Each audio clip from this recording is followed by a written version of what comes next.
नाही, यश मिळालंय पण तसं थोडी आमची अपेक्षा अजून जागा आमच्या जिल्हा परिषदच्या जिल्ह्यातील निवडून येतील अशी होती.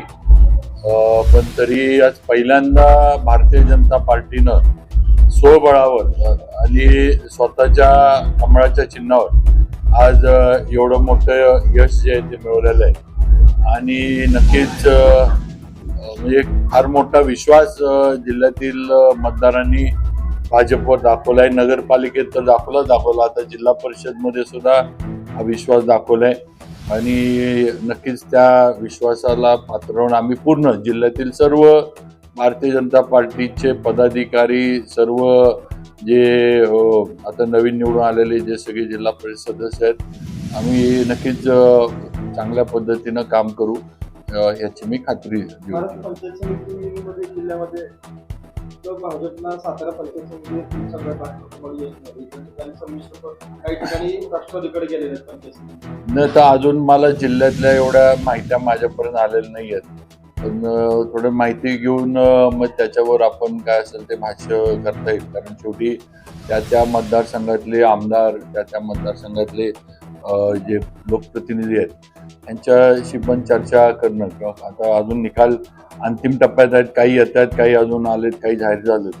पण शेवटी याच्यावर थोडी माहिती घेऊनच भाष्य करणं योग्य राहील असं मला वाटतं.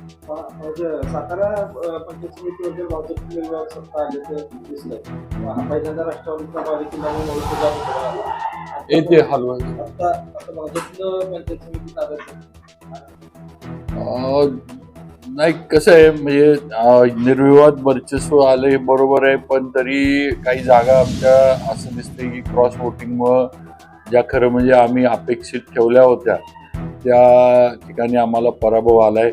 तर ह्याचं थोडं आम्हाला म्हणजे काय म्हणायचं, कशामुळे झालं याची थोडी आम्हाला माहिती घ्यायला लागत.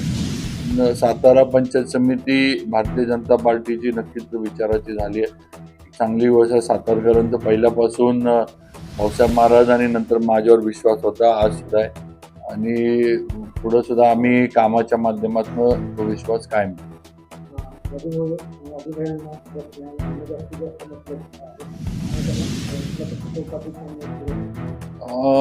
आता पुढं जिल्हा परिषद मधली सत्ता कशी स्थापन होते त्याच्यावर पुढचे निर्णय होतील.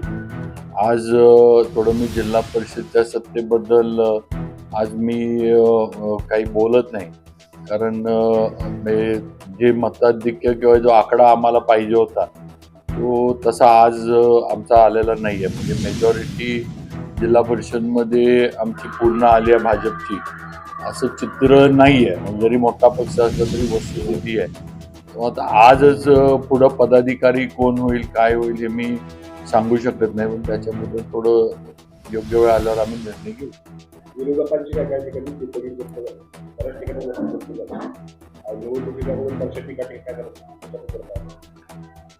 आता शेवटी बघा, आज पंतप्रधान मोदीजी आणि राज्याचे मुख्यमंत्री देवेंद्रजींच्या नेतृत्वाखाली आम्ही काम करतोय. आणि दोन्ही आमचे नेते हे लोकांनी त्यांचं नेतृत्व मान्य केलंय, त्यांचं काम मान्य केलंय. आणि एक देशाचे मी तर म्हणेन देशाचे म्हणणं पण आज जगामध्ये पंतप्रधान मोदीजींचं नेतृत्व मान्य झाले आणि आज त्यांच्या नेतृत्वाखाली भाजप काम करते. आज राज्यात सुद्धा आमचे मुख्यमंत्र्यांच्या देवेंद्रजींच्या नेतृत्वाखाली आम्ही काम करतोय.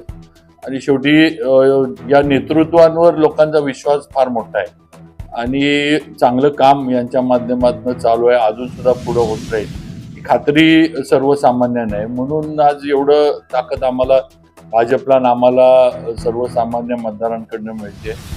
आणि आता याच्यामध्ये शेवटी आता डिपॉझिट जप्त होणं वगैरे, तर शेवटी त्या मतदारसंघामध्ये त्यांची तेवढी ताकद नव्हती. कधी कधी विरोधासाठी विरोध म्हणून उभा राहायचा असं पण असतं.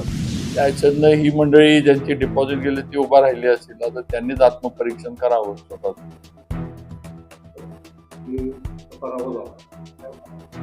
आता कशामुळे झालं याचं थोडं आम्हाला, कारण आता कसं आहे, माझ्या माहितीनं जे समोरचे उमेदवार आहेत त्यांनी भाजपकडे आधी उमेदवारी मागितली होती, जे निवडून आलेले.